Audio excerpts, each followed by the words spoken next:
Let's get started. My name is Balbina Gluza-Czyczerska. I'm coordinator of the Just Transition platform, and it's the second day of our JTP conference.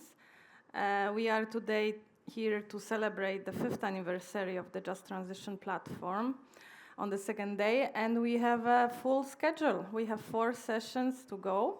And we start with one very important. But before we start, we will have some housekeeping rules for you, so please take note of them.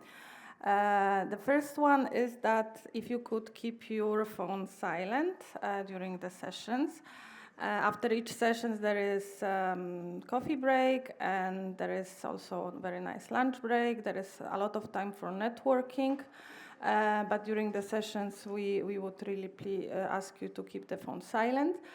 Then the second thing is that we have interpretation service for all our guests and audience and speakers, and we do the interpretation via the Interactio application. So you can download this app and please enter the code that you see on the slide. And you can then ask the question in one of the 6 languages. That's English, German, Czech, Polish, Greek, and one more, and French. Exactly, thank you, of course. And you have also, of course, Wi-Fi available. You see the barcodes also here on the site. That's the, I think, main important rules. And the first session will start with our discussion about the Just Transition Observatories. And this is an important topic, but because it's related to the monitoring of progress and evaluation and also tracking the transformation, in fact.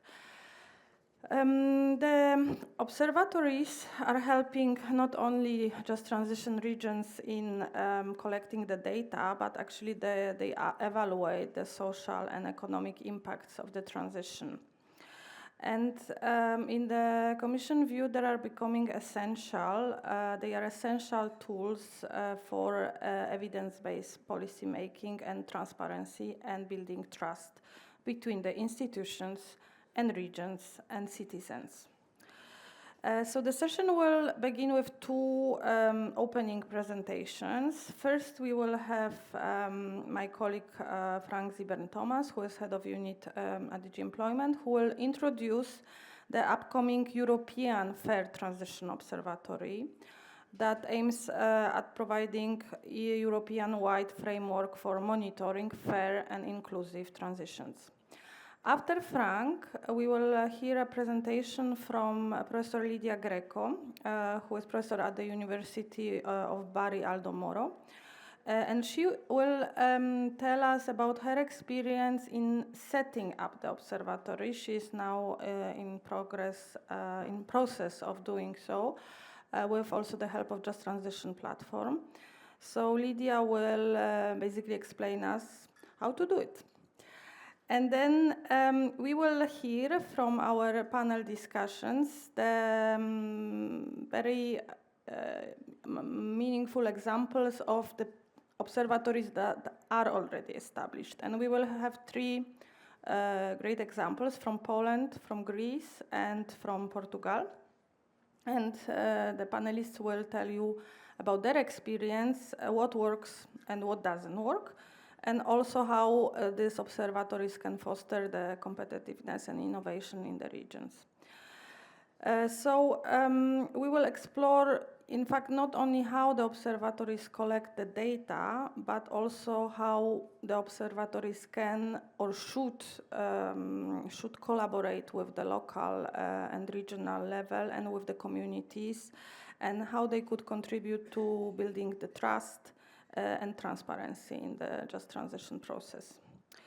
So without further delay, I would say let's get started. And it's my pleasure to first invite Frank Zibern-Thomas, head of unit at DG Employment. Frank is the head of unit in the unit Fair, Green and Digital Transition and Research. and he's in charge of policy development and analysis related to the employment and social dimension of green and digital transitions. Please welcome Frank.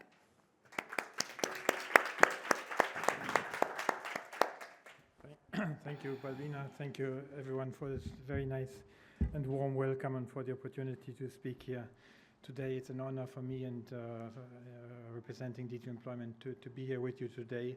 I'm with one of my colleagues, Aiste Weidkewitsch-Rute, who's sitting there, who's really one of the masterminds of our work on the European Fair Transition Observatory, which I'm happy to present to you. DG Employment is involved in supporting a transition which is just for all and leaves no one behind, no place and no person. So before summarizing our work on just transition, and notably on the European Fair Transition Observatory, let me start by congratulating Balbina and your colleagues and all of you actually on the 5th anniversary of this Just Transition platform and today's conference and the work done over the last 5 years. The projects presented and awarded yesterday morning, I could attend that session, were truly inspirational and serve as important examples on how we can succeed the transition in an effective and inclusive way. They also show what important progress has been possible in the last 5 years. Actually, one personal word to start with, maybe 5 years ago, the unit I have the pleasure to lead now in DG Employment was not even set up yet. So it was set up in July 21 only. But there too, we think we have made a lot of progress in a number of areas. And I'm glad to present some of it to you, in particular the work which has kicked off on setting up a European Fair Transition Observatory. I'm happy to learn from what has been done and how this is being done and how this has been done also successfully at regional levels. Maybe one point to start with, we use the term fair transition. That's also the term used in the name of this unit, but we use the terms interchangeably. So there's no difference in our use of referring to fair transition and just transition. This transition is already happening. It's transforming our industries and communities, and I should probably start moving to the slides. Yes, but the impacts of the transition, as you know, are not uniform across the EU. Some regions and sectors are more affected than others, as are vulnerable households and groups of society, who tend to be affected disproportionately, and some of them actually are at risk of a triple injustice, given that they contribute less to emissions than other groups, are affected most by climate change, and also tend to carry a disproportionate burden of the costs related to climate action. We need to do everything we can to ensure that no citizen, no worker, no region is left behind in this transition, as was also stressed yesterday. To this end, we believe we need to have a clear overview and a shared understanding of what is happening on the ground and what we mean when talking about a just transition at policy level and with the people affected.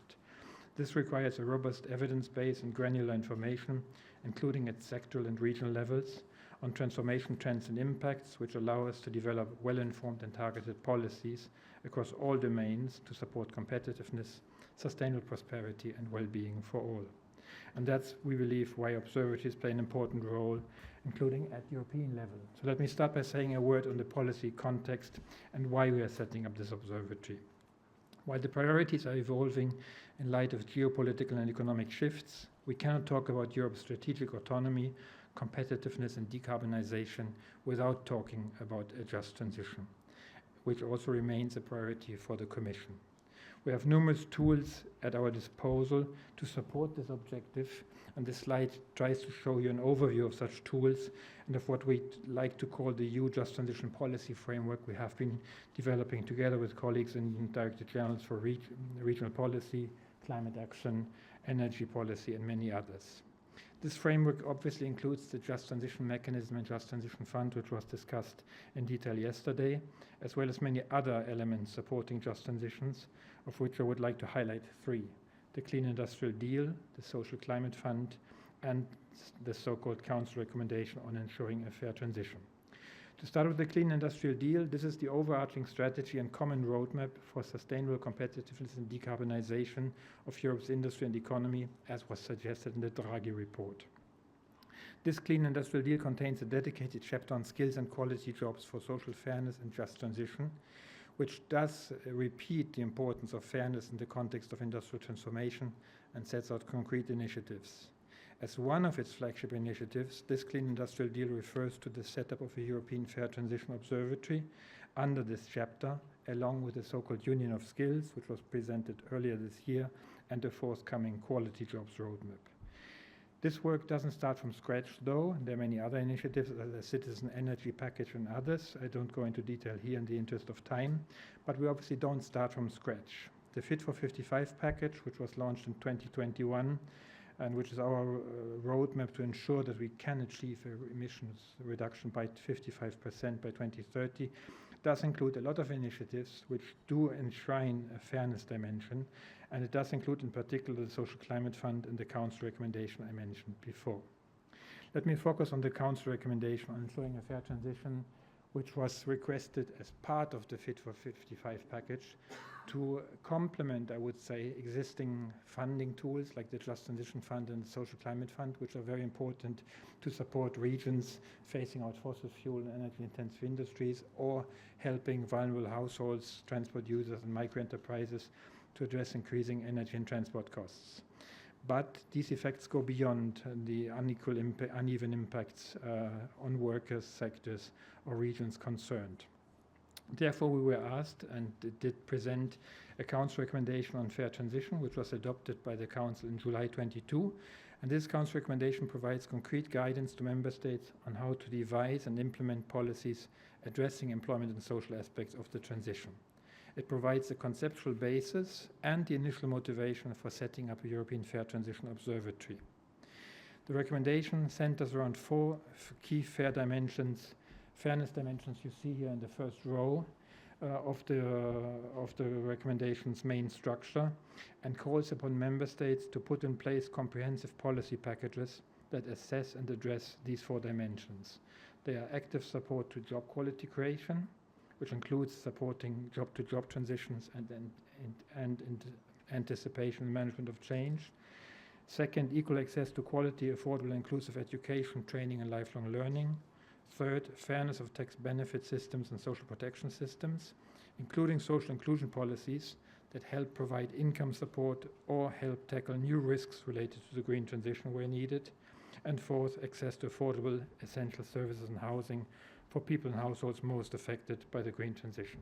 Additionally, and these are the two lower rows, the guidance, the recommendation provides calls for the use of funding, which was discussed to a large extent yesterday. And last and importantly, the Council recommendation highlights the importance of an evidence-based and whole-of-society approach and calls upon Member States to advance the green transition in an inclusive and democratic way, integrating fair transition objectives from the outset into policy making at all levels, and ensuring an effective whole-of-society approach to fair transition policies. That includes, obviously, regional and local actors, civil society actors, public employment services, and many others present here in the room. The Commission is actively monitoring the implementation of this Council recommendation with the Member States in the context of employment, social protection committees, and others. A first partial progress review was concluded in 2023, on the basis of which the EPSCO ministers in November 23 adopted key messages. In short, these messages concluded that there was still a wide absence of strategic approaches to just transition, with only few examples, and that there was generally scope for a more systematic, coordinated, and targeted approach. Furthermore, EPSCO ministers also highlighted the need to strengthen the evidence base, build a common understanding of what fair transition entails, and strengthen involvement and dialogue with and among stakeholders.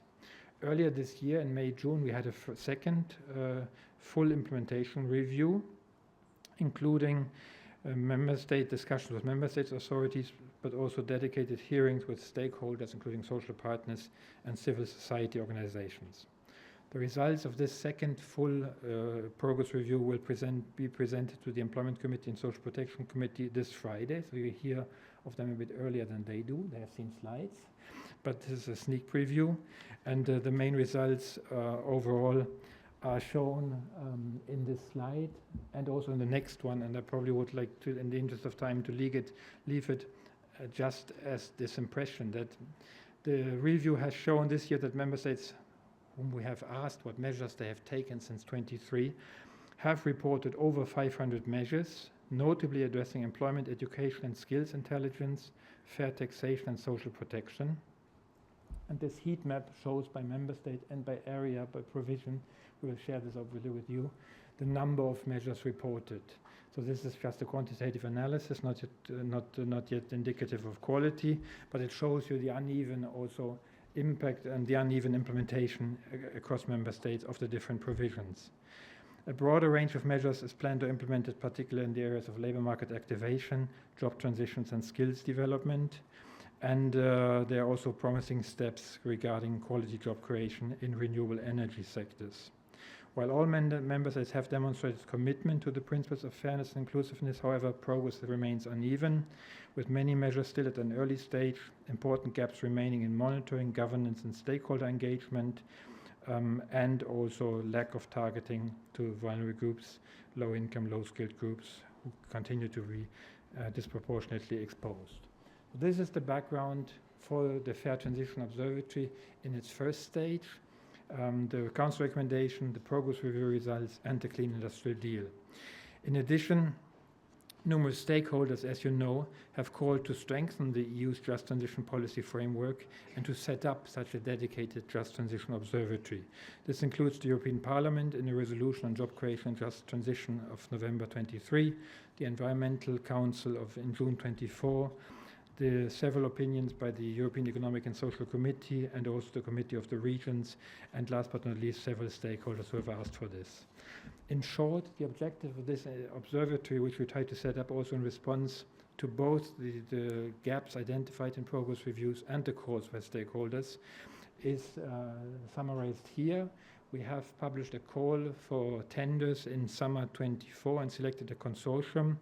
The contract was awarded earlier this year, and work has started, led by a consortium known well to many of you, and also involved, I guess, in the Just Transition platform at the beginning, led by Prognos and ICF, with HIVA, University of Leuven, Ecological Institute in Berlin, and the Center for Microeconomic Policy Analysis at the University of Essex included. The observatory's goals are set out here and unsurprising to you.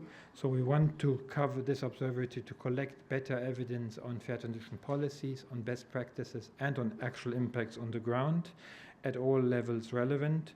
So the main goals are to strengthen the evidence base, covering both policies and actual impacts, to identify data and knowledge gaps, mainly granular data at sectoral or regional levels, to monitor policy implementation, identify best practices, including at company and local levels where we can identify, and many examples were given yesterday, for example, and to foster dialogue and engagement on fair transition among stakeholders at all levels, including local observatories, social partners, civil society, among others. In this context, we also try to fill some thematic gaps. I don't go into much detail here, but for example, the work that the OECD did last year in the employment outlook is, I think, very important here to look at the job quality impacts also within the transition, in the job-to-job transitions. So we are looking at green jobs and employment trends in clean tech sectors, sectoral and regional dimensions of job creation in the green transition, impacts on job quality, relations to labor and skill shortages, which may hamper the rollout of the renewables or other sectors, job quality notably in the circular economy and clean tech sectors where we have no good overview yet, we feel, possible new health and safety challenges, wages and job stability in transforming and emerging sectors, and effective active participation of workers in anticipation and management of change, as well as different regional or other vulnerabilities in this context. Now, without going much into detail, this is a standard contract with 6 tasks, which are summarized here: to do policy and data mapping, to provide thematic reports, to set up an online fair transition scoreboard or monitor, to disseminate the findings, to engage stakeholders, and to set up an advisory board. In this context, I would just like maybe to highlight too that the project is a 2-year pilot project which has been kicked off in July. We had the first inter-service steering group involving different Commission services, including obviously DG Regio and EU agencies like Eurofund, CEDEFOP, and the European Environmental Agency and others earlier this month. And we will set up an advisory board comprised of academic and independent experts, representative social partners, regional, local stakeholders, civil society, international organizations, and EU consultative bodies to help us and provide guidance on data collection, measurements, methodologies, but also help identify knowledge gaps and facilitate access to information where relevant. The observatory does not try to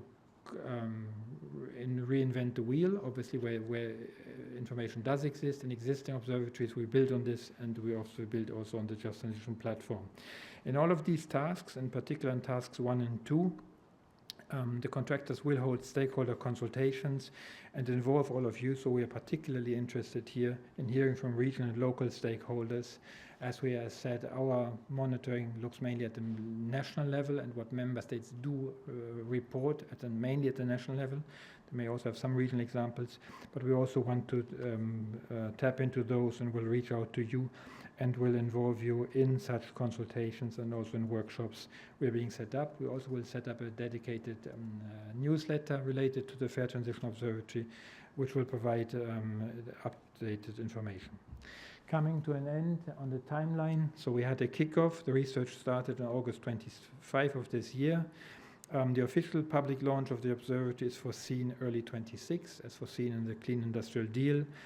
We plan to have a first version, public version of the Fair Transition Monitor or Scoreboard online and some first thematic analytical papers in summer 26 and a stakeholder consultation early next year. And obviously the second year we will have dedicated sessions also to collect feedback on these draft monitors or draft indicator lists to have your inputs. Coming to the end, this is not all we do. This observatory and the Fair Transition Observatory links to other data collection tools which are being developed in the context of the fair transition. I would like to mention that we are setting up an interagency data platform collecting data from all EU agencies in the employment and social fields, which would feed data from the agencies I mentioned automatically into the observatory as needed.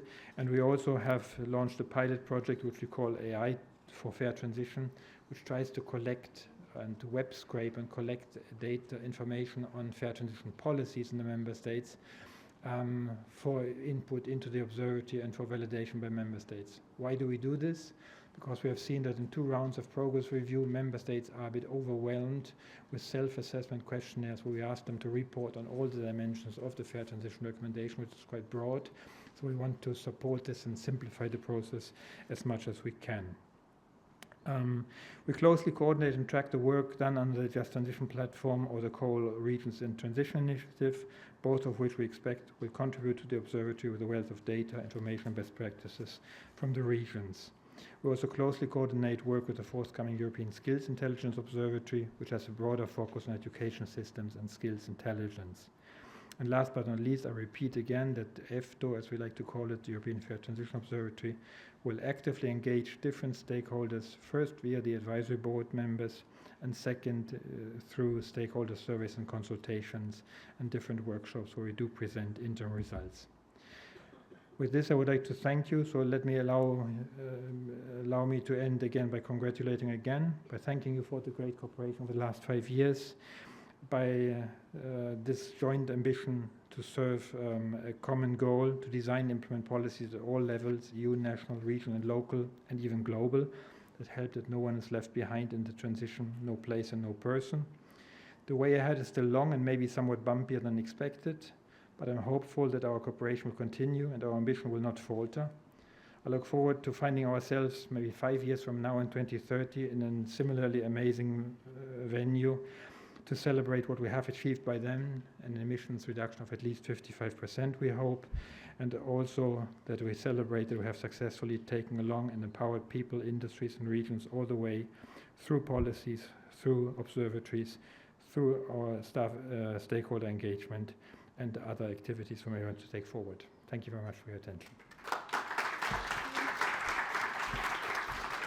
Thank you, Frank.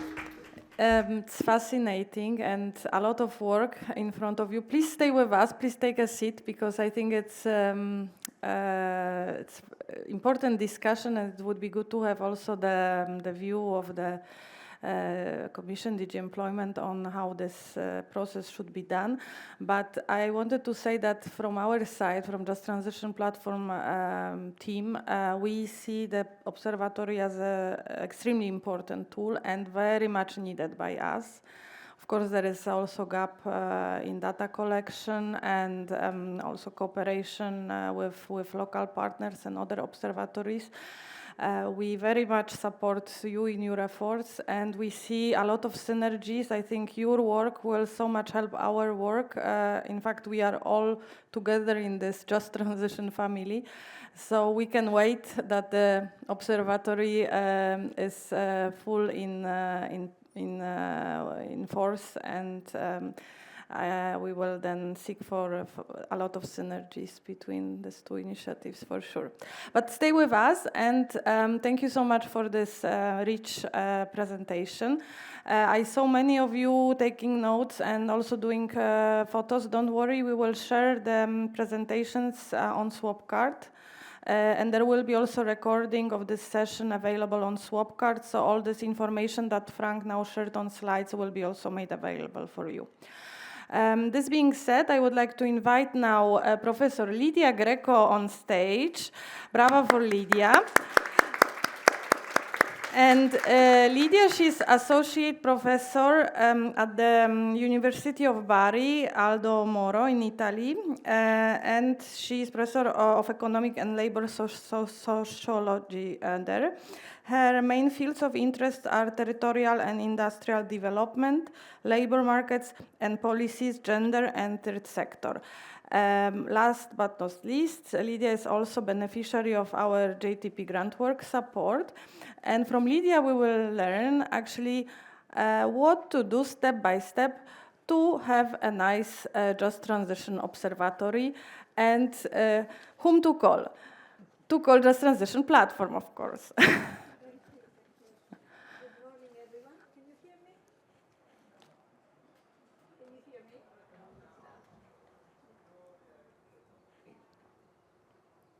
Good morning, everyone, but I think I can speak up. Yeah. Here it is. Okay. Good morning, everyone, again, and let me thank immediately for the opportunity of to share ideas and reflections together with you on the possible setting up of a Just Transition Observatory in the area of Taranto. Taranto, the area is beneficiary of the Just Transition Transition Fund, and this is an area in southern Italy, and the area is home to the largest integrated steel plant in Europe. So we believe that, here it is, that for the observatory to evolve from being a promising concept into a truly operating and impactful, effective tool, it must begin with a clear understanding of the socioeconomic needs that it's designed to address. Transitions are inherently complex, multidimensional, and we must be equipped with the right knowledge. And Frank mentioned a lot the word knowledge, what happens on the ground, and resources to comprehend and navigate them effectively.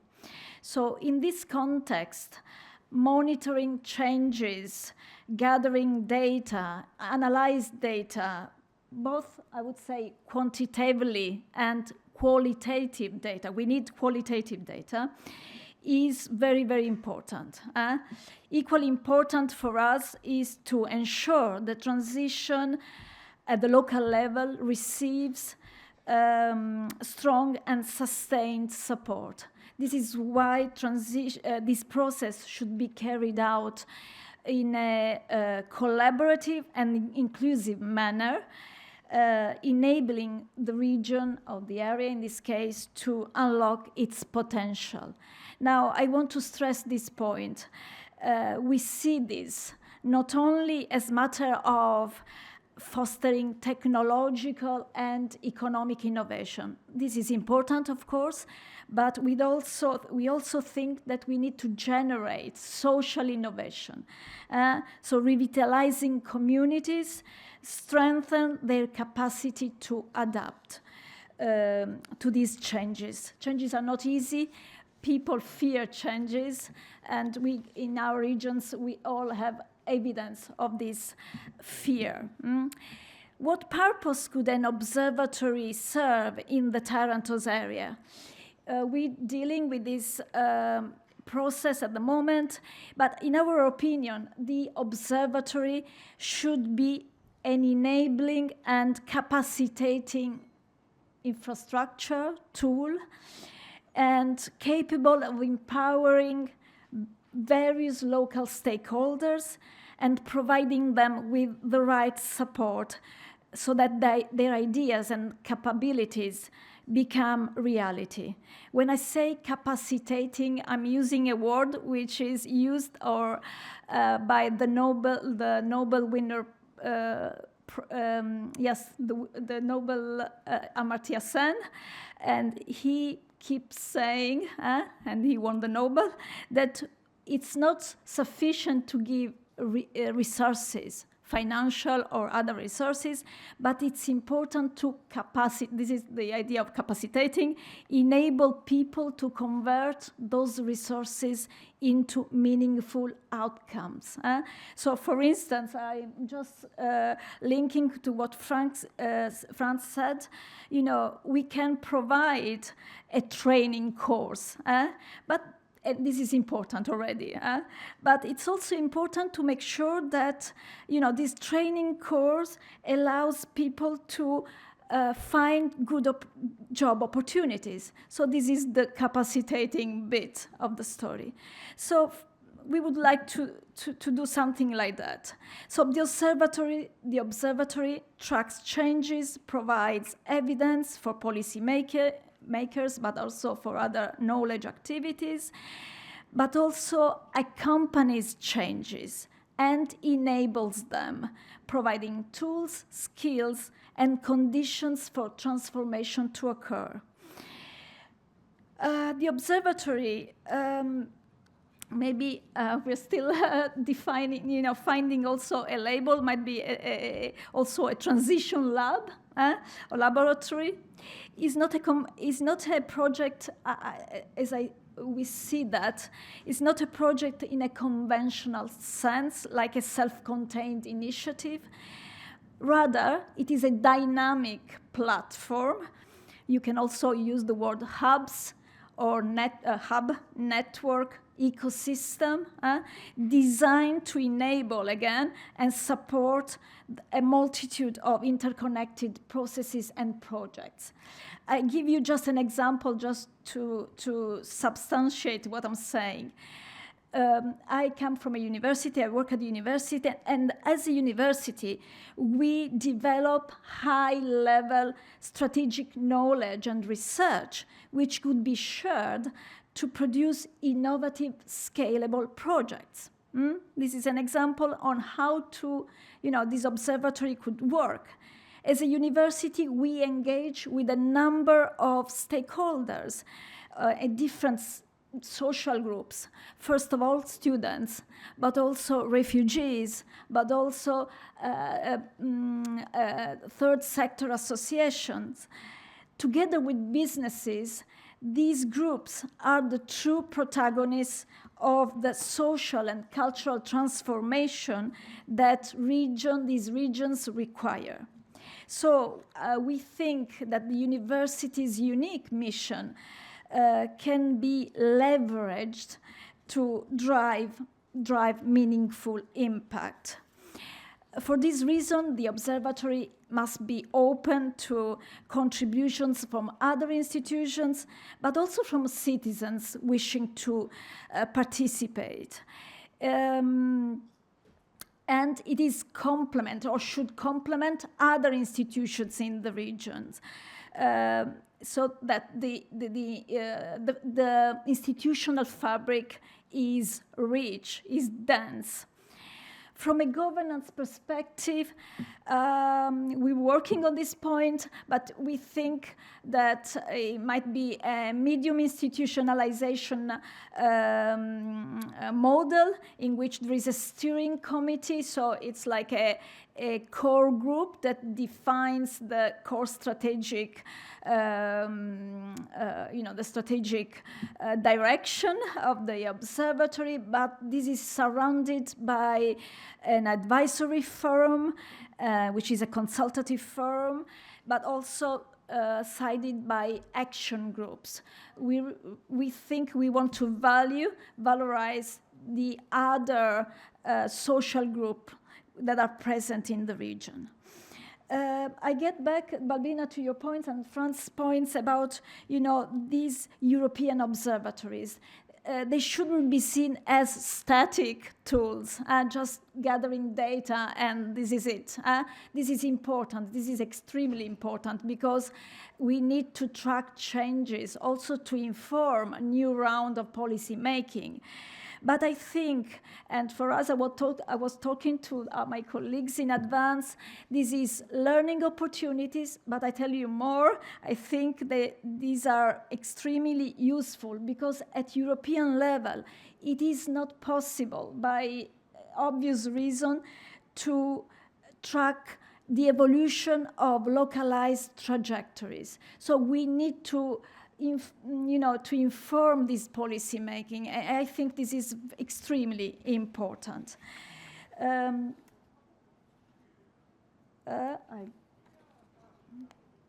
Okay, of course, it's not easy. It's not easy because this is it's a time-intensive endeavor. And also in my university, this process has coincided with the change of governance. So a new rector and a new team started their work at the beginning of October. So, it was very time-consuming, again, to the institutional buy-in, but to secure the institutional buy-in to align all the existing projects. And another challenge that I see in the territory is there is the sense that this initiative might duplicate other existing initiatives. I don't perceive the observatory in this way, of course, and so we're working to complement other institutions and activities that are ongoing. And this requires coordination, clear communication, shared understanding of the specificity of the observatory. And then there is also a conceptual hurdle, I would say, to overcome. I would really like that the observatory is envisioned as not a temporary project, but something that is there to stay, to make a long-term impact. It's an enduring thing, and this is not something that is easy to, because too many times we think about projects, and projects have a start and an end point, but in my opinion, this should be there to stay. If I think about the context, I think that this transitions area, of course, challenge us a lot because in these cases, the trust in institutions tends to be low, and also, the social cohesion. There is a lot of fragmentation, so we need to also to overcome that possible bottleneck. I have to say that there are a lot of positive factors on our side. The university is well reputed, has a high reputation. It's in a lot of projects in the area, collaboration, networks, and I want to just, and I finish, to pick up also a positive aspect in the context. It's true that the context is difficult, but even in this uncertainty, there is a widespread need, the widespread awareness that the change is needed. That change is needed. So this is something that I think works on our success. Let me close with my thank to the groundwork staff, because they are helping us a lot. It's a professional help, both because they are engaging us with our thinking, but also because they are helping us to connect with other realities that will be present in the round table later on. Thank you very much for your attention. Thank you very much, Lydia. Please take a seat with us. Thank you so much. I think your example clearly shows how important the universities are in this process, in just transition process, and how great role they can play in different aspects, but including grounding the just transition observatories. Thank you so much also for being our first beneficiary for setting up a just transition observatory in the territories. It's for us also very enriching journey to send our experts there to help you. And of course, we also encourage other regions in need of just transition observatories to contact Just Transition Platform Groundwork and seek for support. I have one question regarding the factors. How would you see the factors that are needed to be identified by the region in order to build a just transition observatory? What the regions should consider while looking for their needs in terms of just transition observatory? Would you have here some advice for us? I think you need to use the mic. Well, I think that the identification of the needs is the starting point. Of course, this is a complex task, Balbina, because you need to address the economic side of the transition, but also the social, the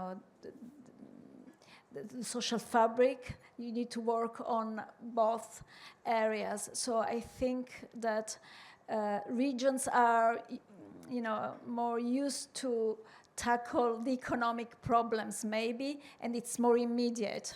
So, they launch immediately measures and policies to enhance businesses, and this is fair and is legitimate, of course, and this is a good idea, but they also, I think they need to work on the social, institutional field, and I think this is my understanding, this area needs place-based measures, specific measures.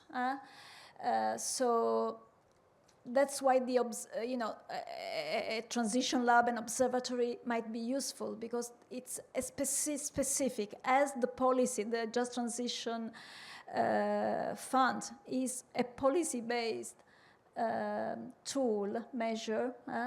I think that these regions requires additional attention. I'm not saying that it's, they are specific in any case, but additional attention, because they come from a past that has been demanding on them. They have to go into a transition, and this is not easy. There is a cultural change. It's a matter of also of identity of this place. Yes, so, the regional authority needs to pay attention to these aspects. It's not just economy, it's also society, and societies needs help to progress. Maybe people want to progress, but they want to progress. They want to improve their conditions, their well-being. They want fair jobs. they don't want to live in a crisis, of course, but they need some support. They need to feel that. But this basically also means, and I agree with you here, that there is no one solution for all in terms of building the just transition observatories, but it should be rather tailored-made approach, right? Looking at the territorial level. And I see Frank also nodding. If you want to add something on this, Frank, please go ahead. I cannot but agree, and let's say the summary table we have shown, the heat map, shows that two member states do choose different priorities and do present different tools they find particularly important. Yes, this recommendation says that everyone, at every level, you have to assess the specific challenges of that region, that place, that value chain, that sector, and try to find responses to it. What I find particularly important, and I fully agree, is that this observatory, as was said rightly, Europe doesn't hold all these data and shouldn't probably. The data come from regional levels, come from sectoral stakeholders, from companies. But what we do find important for this observatory, it's meant to stay, I hope, is that it should be publicly available information for all to engage in an open discussion on the benefits and costs of the transition and to adjust policies as we go along. I think this is the main idea, and we had a Eurobarometer a few years ago on fairness perception of the green transition, where one question attracted our particular attention.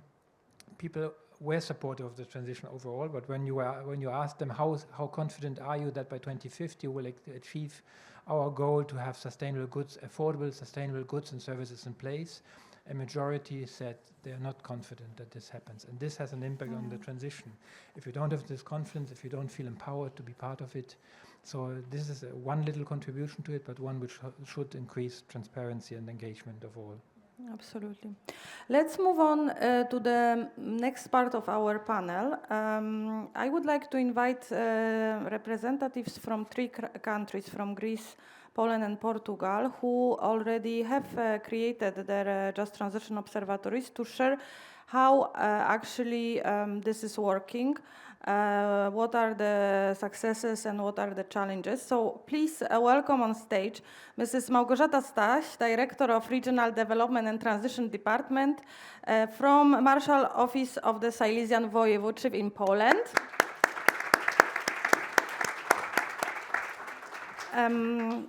Małgosia, please take a seat. Let's welcome also Lefteris Topologlu, the Associate Professor from University of Western Macedonia from Greece. And Mr. Tiago Fernandez Tetonio Pereira, Executive Member of Alentejo 2030. Perhaps I will here. Welcome. So now we have a very nice coalition of Just Transition Observatories from different countries, geographically balanced. And let's move on. We have still some time to discuss your examples. I would like you to share with us following information. So first of all, just present briefly your observatory and highlight why it is needed. And tell us also which stakeholders did you involve and why, and what are the objectives and scope and the governance model. And you don't have much time for this, so there will be one slide per speaker. Let's stay brief, and let's allow also questions after from the audience, online audience and in-person audience here. And some discussion. Please, Małgorzata, the floor is yours. Dziękuję And bardzo. Małgorzata, one moment. I speak She will speak in Polish. Sorry. So that's the challenge. Who has the superpower of speaking Polish and understanding Polish with following Polish?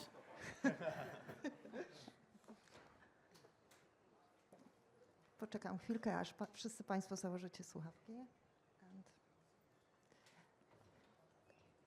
Opowiadając o naszym obserwatorium, chciałabym nawiązać do przedmówców i tej dyskusji, która tu się nawiązała, że pierwszym elementem, żeby zbudować obserwatorium, trzeba poznać te potrzeby.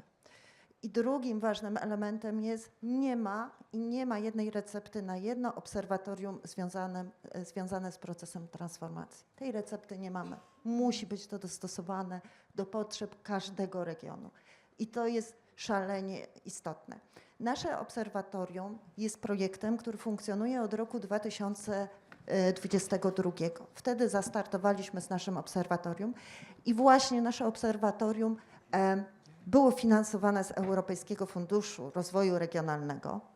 Było finansowanie w osi, która była przeznaczona dla małych, średnich przedsiębiorstw badawczo-rozwojowej.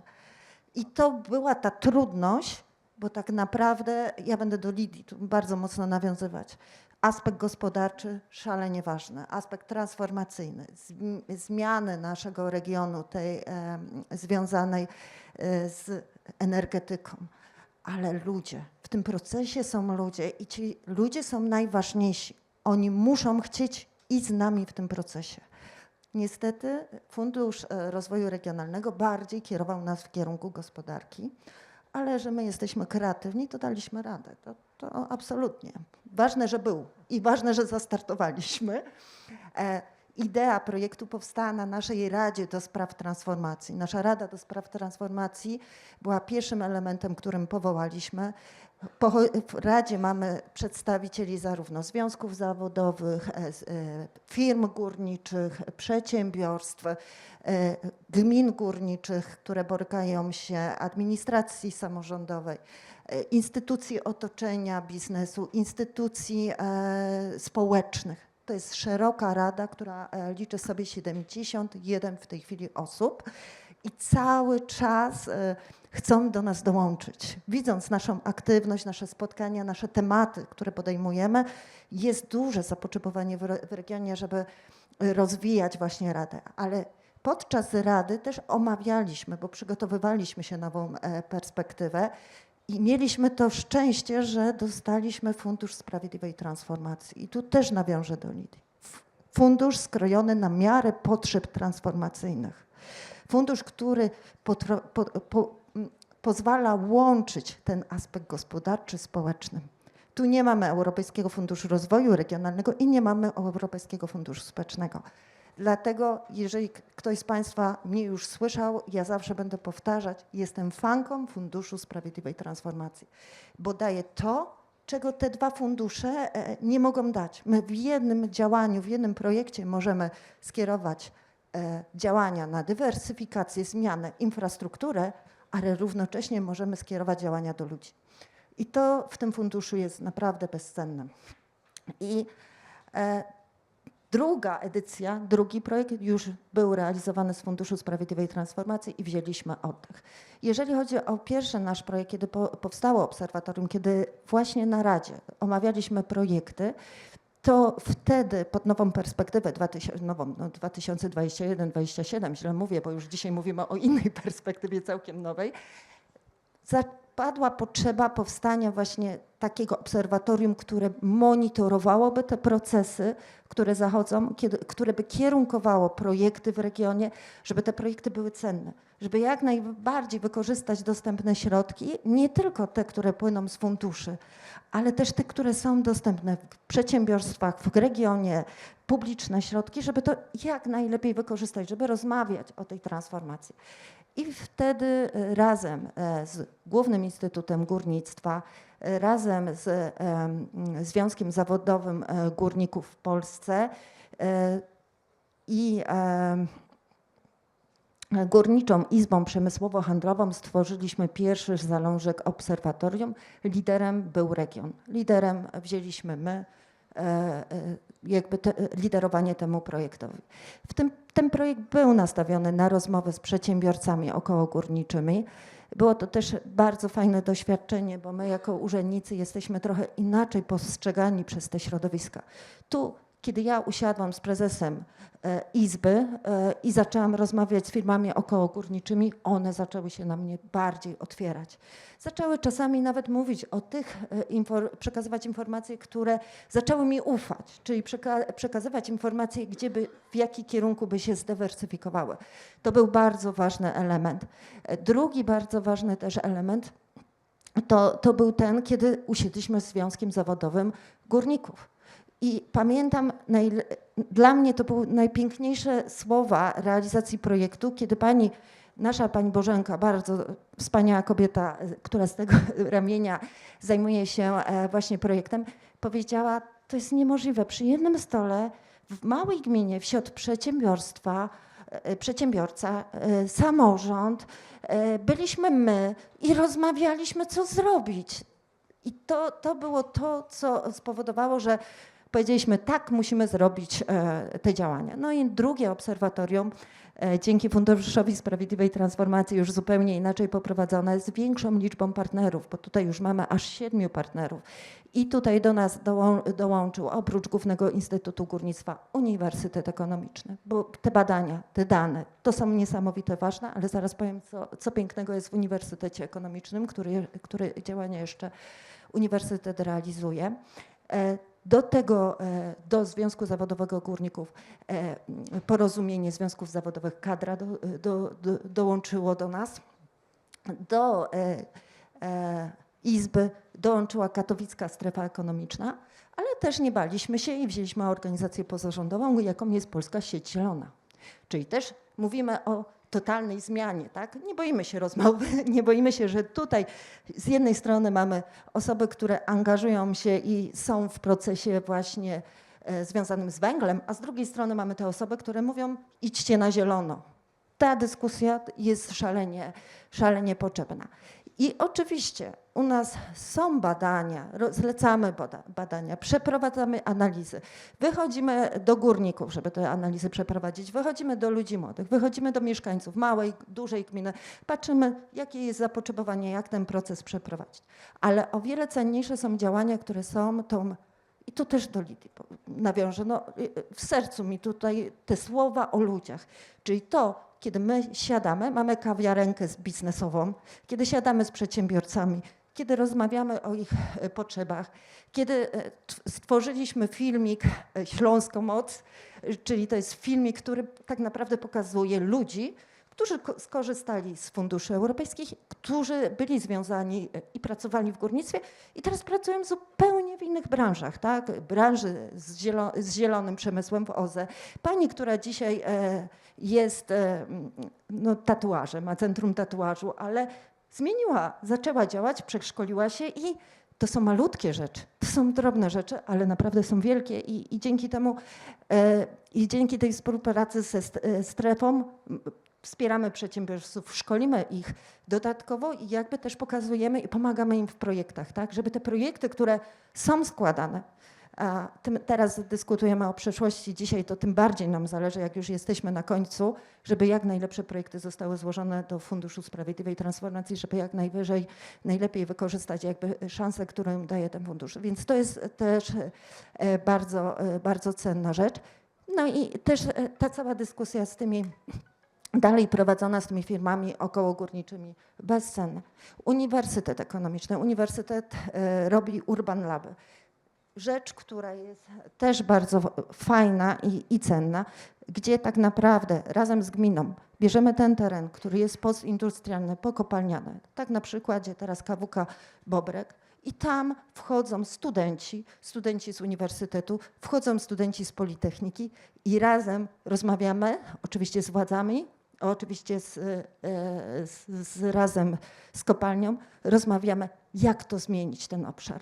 Pokazujemy też innym, że można tak pracować, że nie decyzja o zmianie to nie jest taka indywidualna, że dobrze, tam ma powstać przedsiębiorstwo albo tam ma powstać kolejna instytucja kultury, której tak naprawdę mamy już ich dużo na tych terenach, tak? Mamy wspaniałe instytucje, które pokazują naszą tradycję, bo o niej nie możemy zapomnieć, ale też musimy patrzeć, gdzie gospodarczo możemy wykorzystać, gdzie możemy oddać mieszkańcom teren, a gdzie tak naprawdę trzeba oddać zieleni te tereny. Więc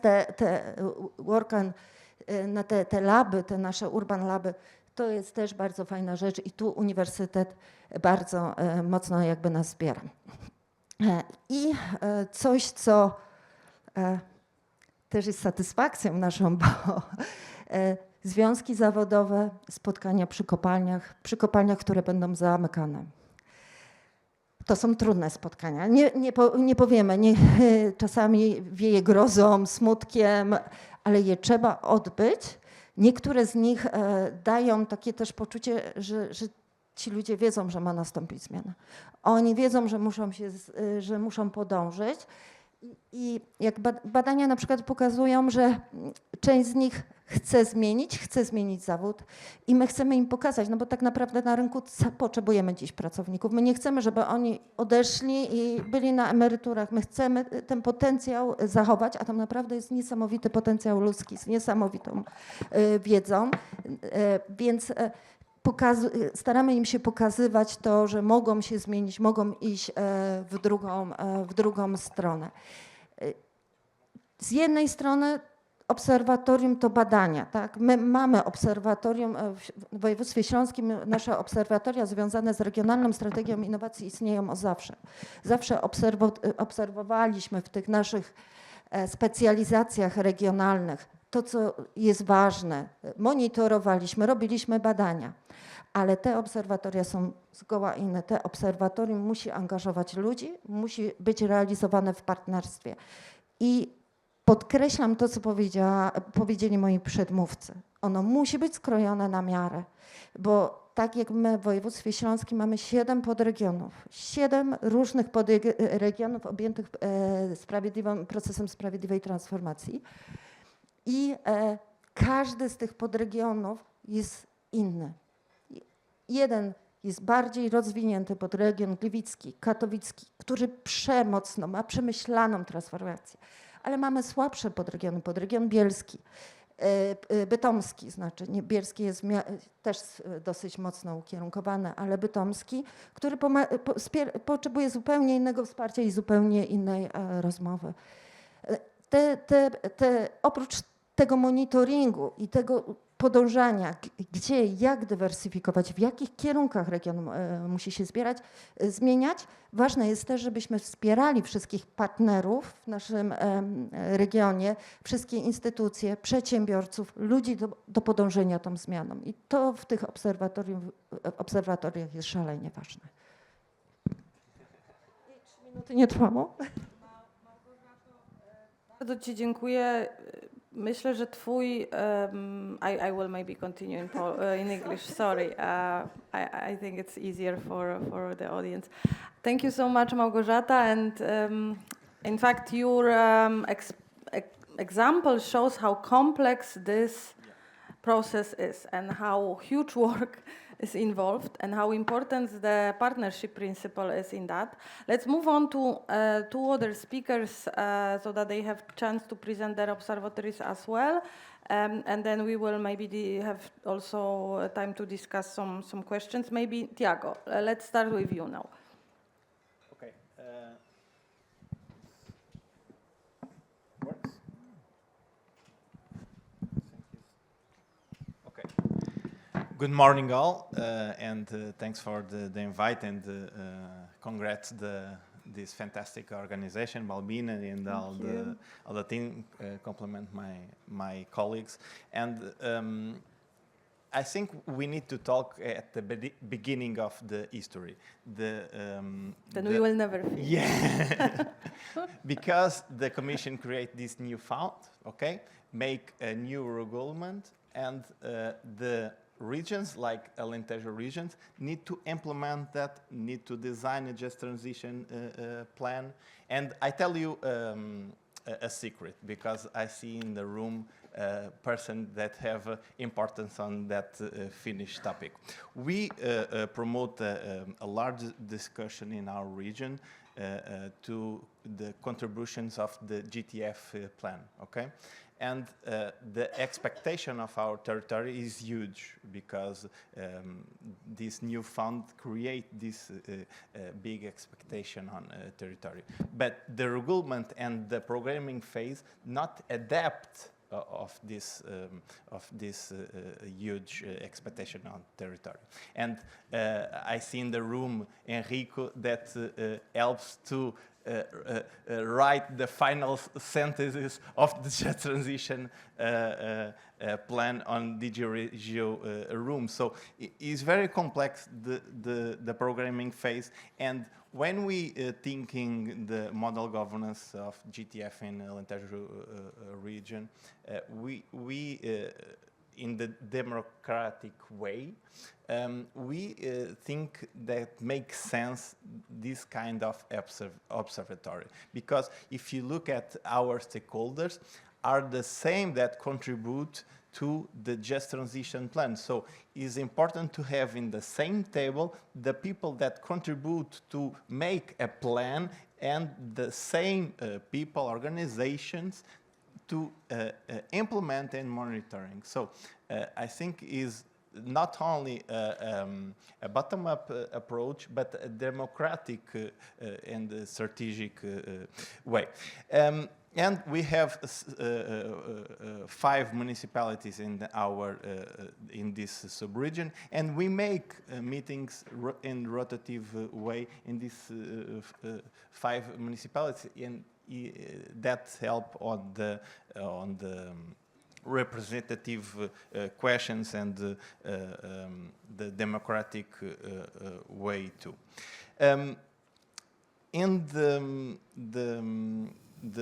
stakeholders, we put our regional body, CCDR, and the managing authority too.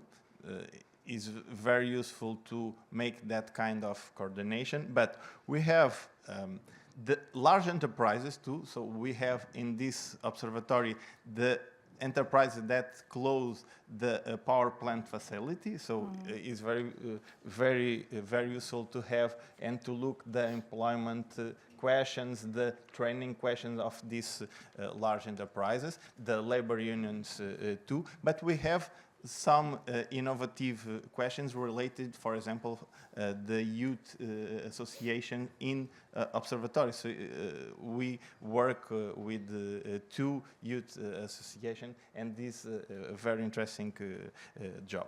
But I think the most and the main point of the creation of the observatory is to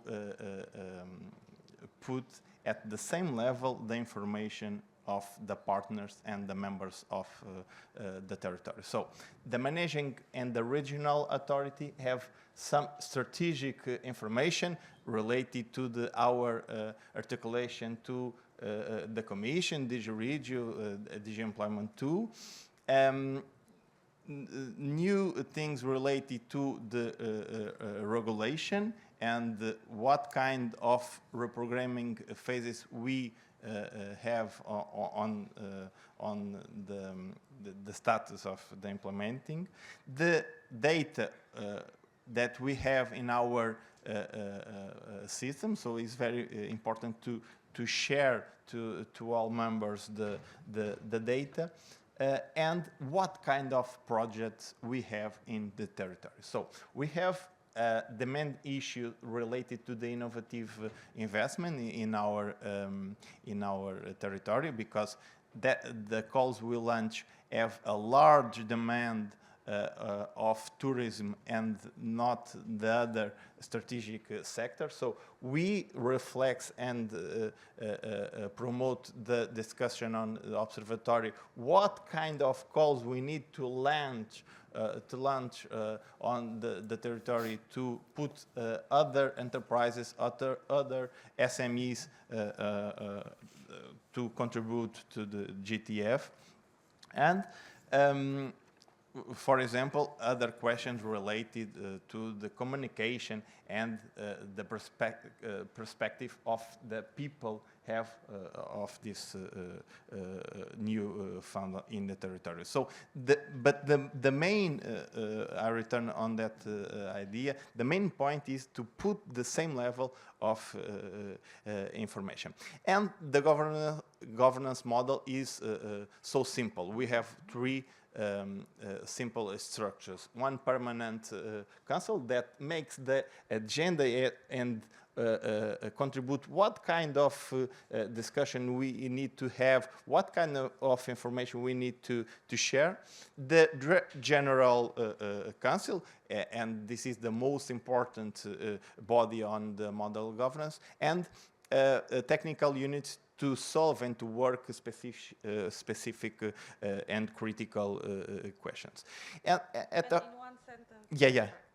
The best practices, I put 2 or 3 related to the other people I see in the room. So we beneficiate of the network of the JTP to the exchange, for example, to other regions like Wielkopolska. I see CTEC on the room, so it's very useful to have this kind of exchange. The communication, we create a new logo and a new site, and you see the work on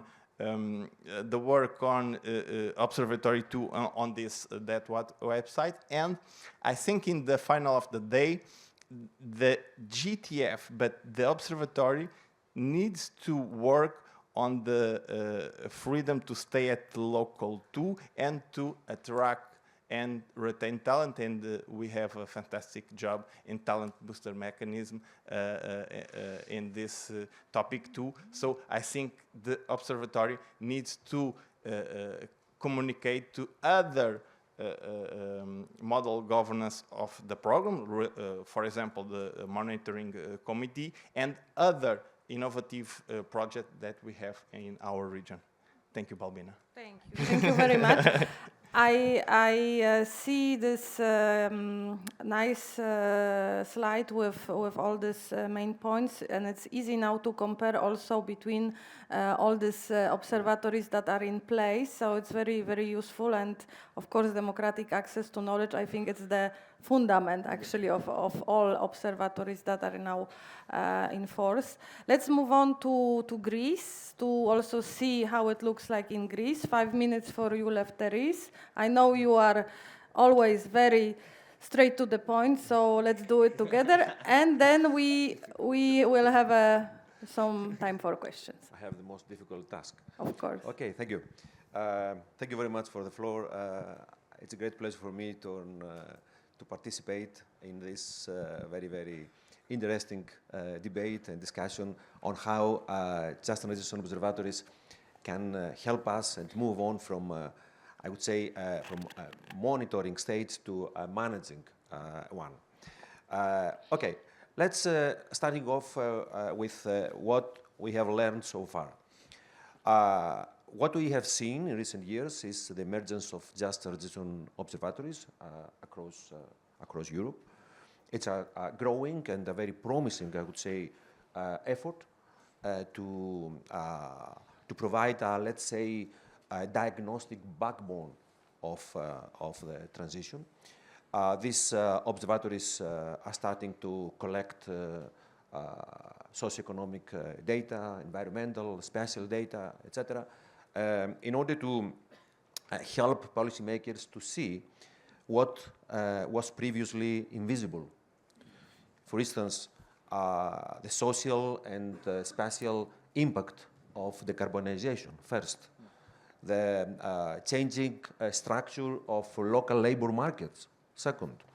Opportunities for innovation or for diversification throughout transition policies. So this development is still in its formative stage, I would say, but so far it shows quite positive and promising, let's say, significant potential. At the same time, a series of bottlenecks came to the fore. Most of observatories are still analytical rather than operational. They excel in visualizing data, but are not yet equipped institutionally and financially to support local actors and local entities to actual delivery projects on the ground. This is the first. The second is that most of them remains a persistent, I would say, data to action gap. Diagnostic tools, in most of the cases, stop at the phase of description without systematically being translated into actionable policy frameworks or participatory consultation process or investment pipelines which are able to generate bundled and bankable projects that are able to attract EU and national funding. Third point, many local and regional administrations, particularly in coal and post-lignite regions, face capacity deficits. They lack engineers, planners, or financial experts which are needed to move from planning to implementation, particularly in smaller municipalities and SMEs.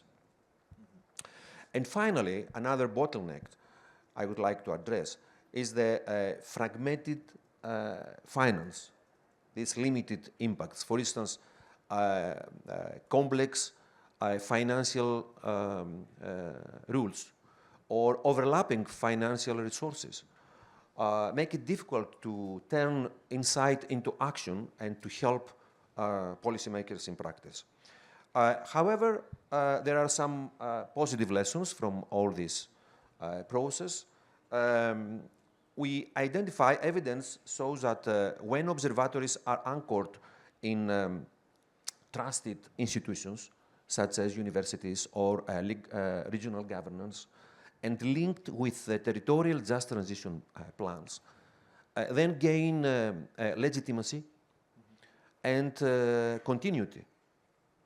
And also when they combine strong diagnostic tools with a social and spatial analysis, then provide and generate insights that are very, very useful for policymaking and policymakers. And when they promote also inclusive coordination involving citizens, trade unions, SMEs, NGOs, municipalities, etc., then they build trust, ownership of the whole process, and social acceptance. Now, if we want to look forward, I strongly believe that observatories need to evolve from a static dashboard to a more dynamic, participatory, and implementation-oriented platforms. They can become implementation support hubs, which will be able to assist municipalities, for instance, to mature and prepare projects, to enhance local capacity by providing training and technical assistance, also to provide financial advisory and project bundling, and to promote citizens' participation, particularly for vulnerable groups. But let me point out a very critical, in my view, policy dimension. Policy making, there is no doubt, at a local and regional level, needs such kind of monitoring mechanism based on indicators in order to provide evidence-based information, no doubt. But at the same time, it's essential, but if I may say, it's not enough. Why it's not enough? Because data alone cannot correct the transition. Let's Lefteris wrap up now, and we will maybe continue with the questions from the audience. Just my first... Three key messages from your side. 3 minutes or 3 messages? 3 messages. Okay. In 1 minute. In 1 minute. 1 minute is enough. Okay. Okay, the critical issue I would like to share with you is that I have the feeling that what municipalities and local actors need urgently is an early identification of deviations compared to the targets, to the targets, and they need a scientific capacity or scientific support to design scenarios on how these deviations and delays can be addressed. And this is where observatories can make a real difference, not only by producing metrics and statistical elaborations, but by interpreting them and translating them into adaptive and tailor-made policy response. Thank you. Thank you, Lefteris. We have heard these three great examples from the ground. I would like to ask if there are any questions from the room or online audience. I see there already one question in the back and one here. Maybe we take 2 questions from the room and one from the online audience. And let's try to be short questions. Yes. Milan Petit, System Transformation. Building on on the last comments of the professor, is how do you see forecasting methods and methodologies being implemented on regional observatories, but also especially in the European one, as I didn't see that as one of the 6 work packages? So who would like to start? Frank, do you want to answer first, and then we will ask Lydia and also Lefteris. Very good question. I fully agree with the point which was made that data alone do not ensure implementation. That obviously has to be done, and that putting this kind of information, this evidence to the use should let's say foster implementation, foster adjustments to deviations, adjustments to delays, and so on. The question from the audience is a very good one, and I have to admit that that's a point I left out. Indeed, I just referred to the Clean Industrial Deal, but there are also a number of action plans, sectoral action plans, which do refer to the European Fair Transition Observatory at the European level in this case, and which also see a role for this observatory to be anticipatory, as was mentioned, and to help identify, as it's said, their future likely hotspots of restructuring. Now, this is very difficult. We need to have discussion with stakeholders, methodological discussions, but I fully share this view. Ideally, they have not only a backward-looking dimension, but also a forward-looking, anticipatory one, engaging stakeholders to the extent possible. But I'm very happy to hear what I hear on this panel, that it seems to meet a need at all levels, at the European level, that we seem to be aligned with experiences, can learn a lot from your experiences, but also that I have numbers to call to find out how we can make this step forward and come up with such evidence also at the European level. Lydia, do you have anything to add on this from your? Yeah, talking about data, this is very important, as I said at the very beginning. I will add that we also, and these observatories might do the difference here, to analyze qualitative data, to gather and analyze qualitative data.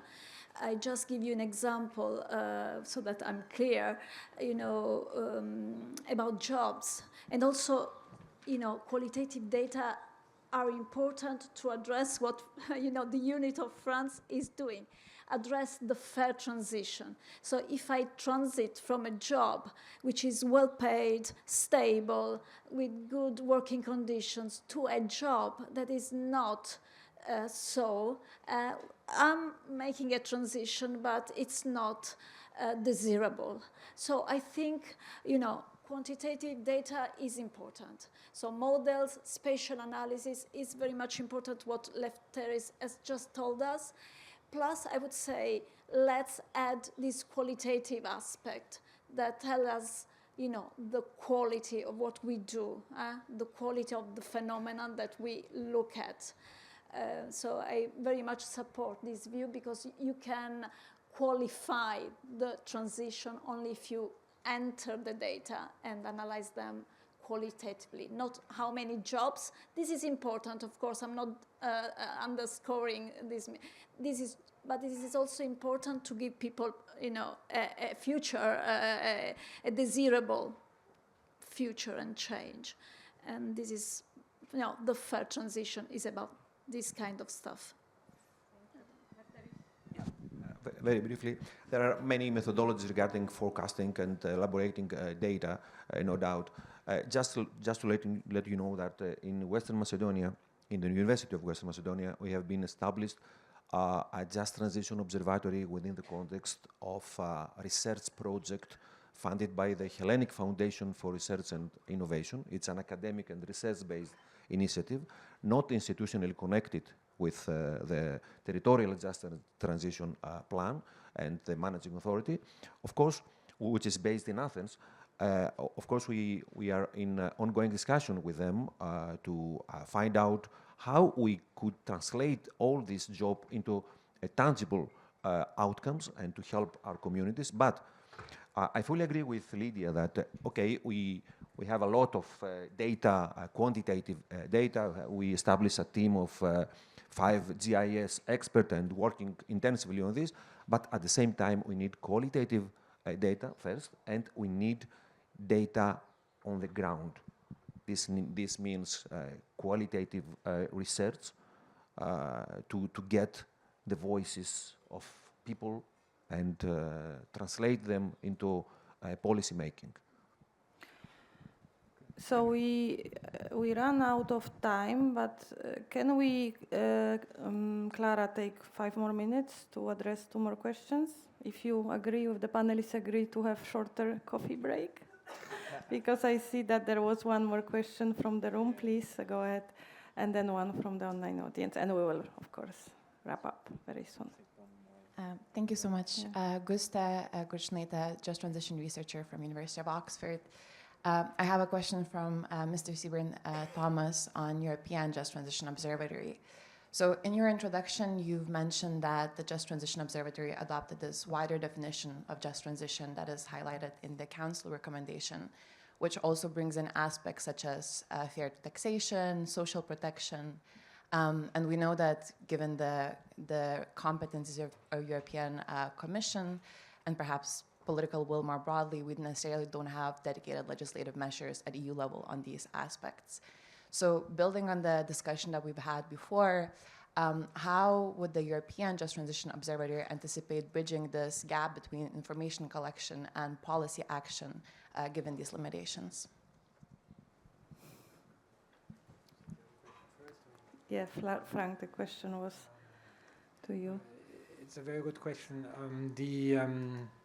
The observatory, which, let's say the Fair Transition recommendation, which was one of the requests in the first Fit for 55 package, which was requested and presented in the second package of the same year in December 21, was, to our understanding, a request to fill a gap to ensure that it's important to have this focus on political priority of just transition at the EU level as a key element of the transition towards climate neutrality, resource efficiency, but also fairness and prosperity along the way. But this is not sufficient, and also EU policies alone cannot do this, even if we had the competences. So this is something which needs to be done and coordinated at all levels, including the national ones, which play a key role here.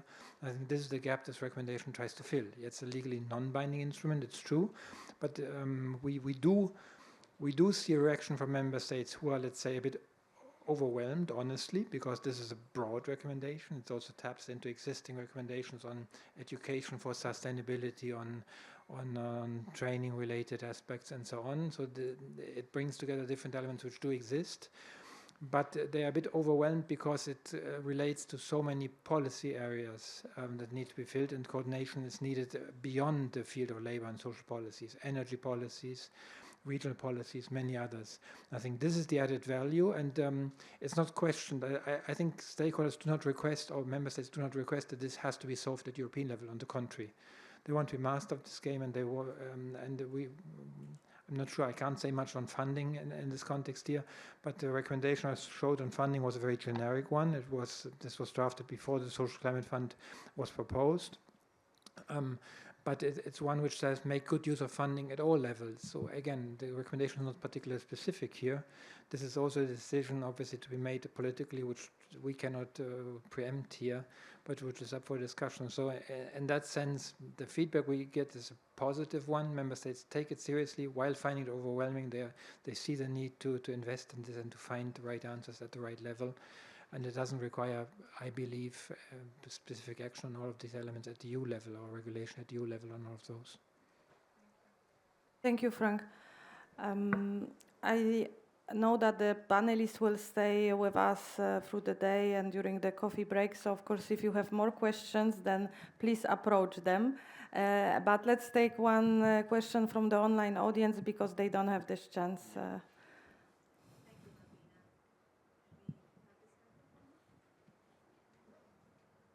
We need a mic there.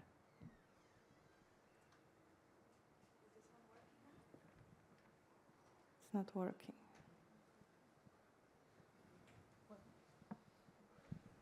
Thank you so much. And thank you, Balbina. We have a couple of questions from the online audience, but as indicated, I will stick to the first one in interest of time. So we have a question from Sophia Orachungwang Poche from the European Network Against Racism, and the question is addressed to you as well, Frank. She would like to know if the tool will include intersectional indicators such as data disaggregated by race, ethnicity, gender, and if people that are usually invisible from data, such as people in prisons, will be included. And related to that, she would also like to know whether the tool will measure well-being beyond wages. Thank you. It's actually a very good sign that we have many questions because it shows only how important these observatories are for the stakeholders on the ground, and we will try to collect also the questions from the chat and then also provide answers after the event. But Frank, please. I can't answer the question full. Let's say I invite everyone to participate in setting up this tool and coming also with requests on evidence gaps. We just remind that this fair transition recommendation states that the transition concerns all sectors, all regions, all parts of society and economy, who all have to contribute to it. And it also says that the main measures are addressed to people affected by the transition and in particular those in vulnerable situations. So in that sense, yes, we do have to be able to find more granular evidence on the categories mentioned. The data situation may be very difficult there, and we may need to reach out. And I was very pleased to hear examples here that this is a participatory and trust-based process, so that the observatory can help maybe open doors to get data on certain categories or certain sectors or trends we cannot observe at this stage. It was very important for us to have trade unions and employers both on board, but also civil society. So we got positive feedback and invite all those asking the questions from this network or others to help us identify data sources that we can include them. And I see Lydia and Małgorzata also would like to contribute to the answer. Yes, that was a very good question, actually. And I'd like, because I forgot, I'd like to add that there are also civic data. I very much welcome also these venues, let's say, because journalists, people know what happens on the ground as well, and these associations and these gendered,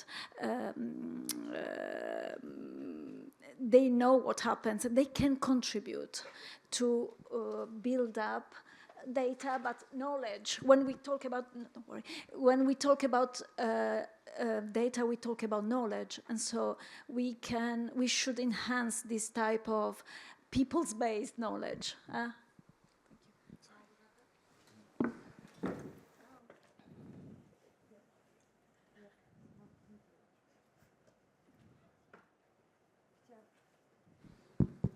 Chciałam dodać w kwestii spojrzenia ze wszystkich stron. My w województwie śląskim mówimy, że w transformacji musimy widzieć wszystkich.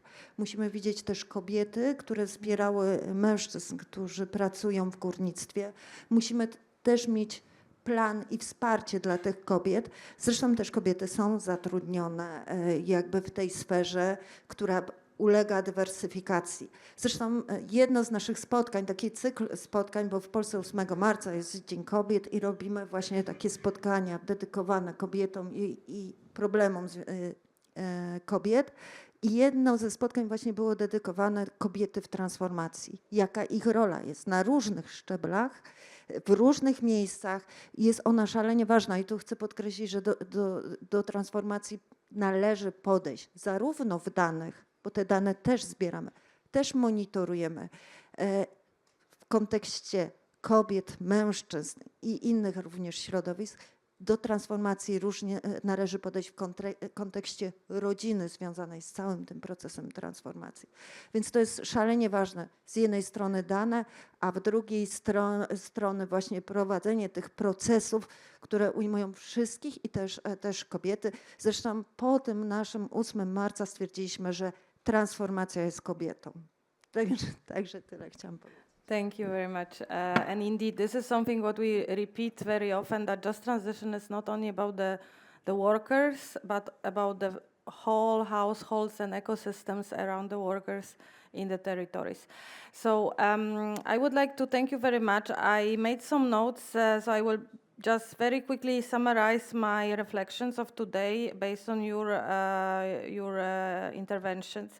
So first of all, we have seen today that the observatories, whenever on a European or a regional level, they are not only just data platforms, right? They are collaborative spaces, and they can bring together public authorities and universities and civil society, local communities.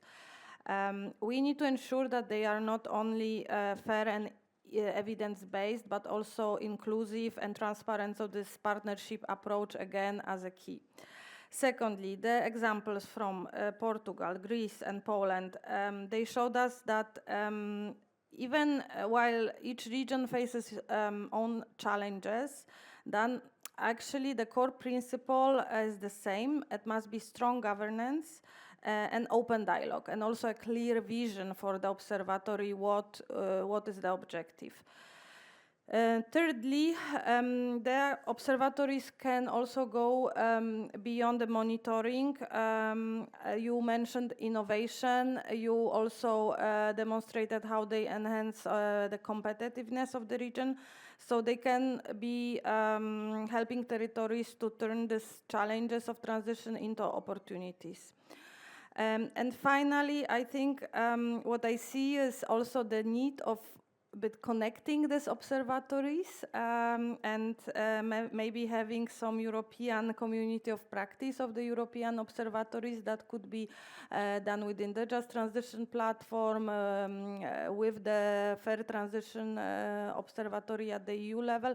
There is for sure a lot of place for further exchanges and discussions, and we can learn from each other.